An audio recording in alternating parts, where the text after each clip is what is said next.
Hello and welcome to Intro to Arrays++, also known as Arrays Part 2.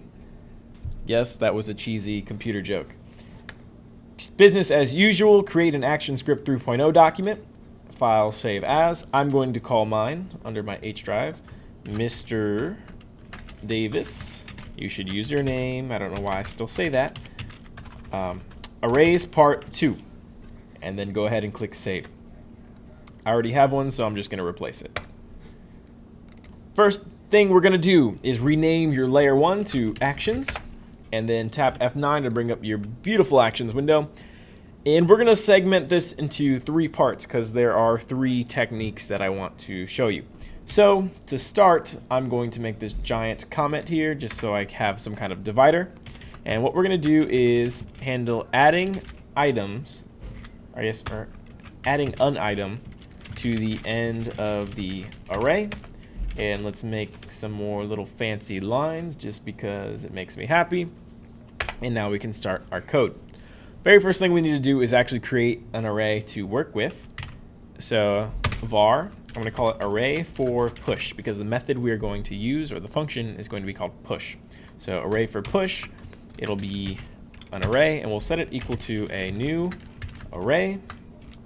And what are we going to put inside of it? Let's put the number 0 at the 0 index, number 1 at the 1 index, and 2 at the 2 index. And I know these are strings, these are text, because we're going to add text to it. So I say the number 1, but really I mean the text number 1.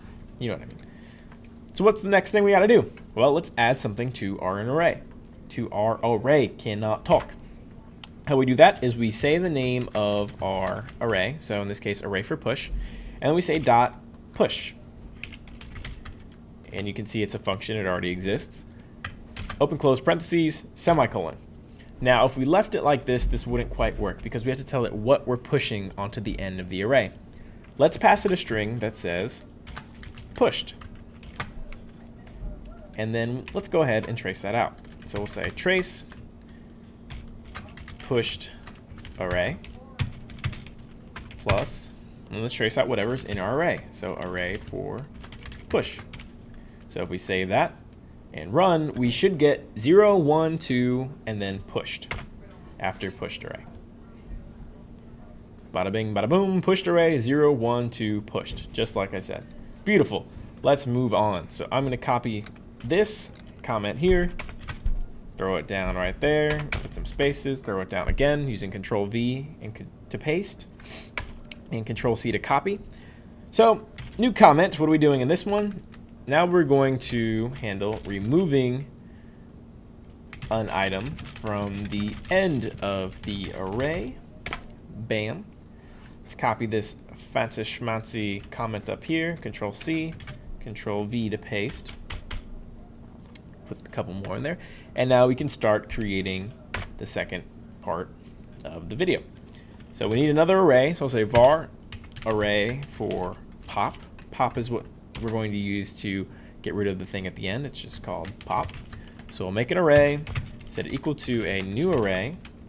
And for this one, we'll do this kind of the same thing as we did last time. So we could actually copy all these values up here. So select them all, Control C to copy, Control V to paste. And then we're going to add one more to the end called pop me. All right, so right now, if we were to trace this out, we get 0, 1, 2, and pop me. But what we're going to do is remove this one at the end, so it just says 0, 1, and 2.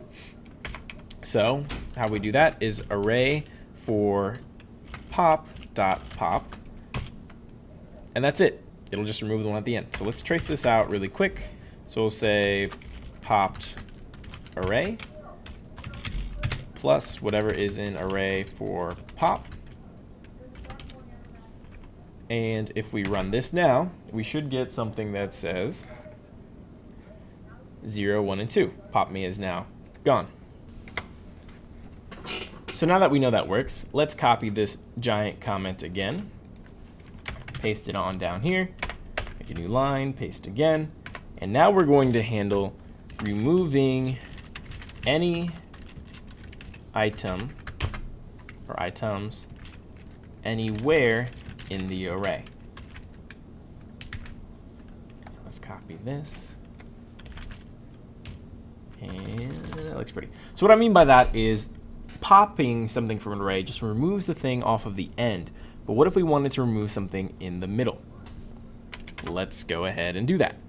So we need another array. So say var array for splice. This is the method we're going to use, our function called splice. And we'll set it equal to a new array. Okay, and we're going to mark these out so that we know where these things were originally. So I will say original index 0. Okay, let's throw something called splice me 1, comma splice me 2, and then let's throw in original. Oops, forgot the quotes because this is text. Original index, and that is what? So 0, 1, 2, this will be 3. Okay, so what we want to do now is get rid of splice me 1 and splice me 2. Pop doesn't work because they're in the middle of the array, so we have to use splice. So the format for this would be whatever your array name is. So I'm just gonna put a comment here. You should probably put this too, just so you can see what's going on. Have this as a little note. So we'd say myArray.splice, and then what we'd give it would be the starting index, so wherever you want it to start, and then the delete count, meaning how many objects after that do you want to delete. So if we say array for splice.splice,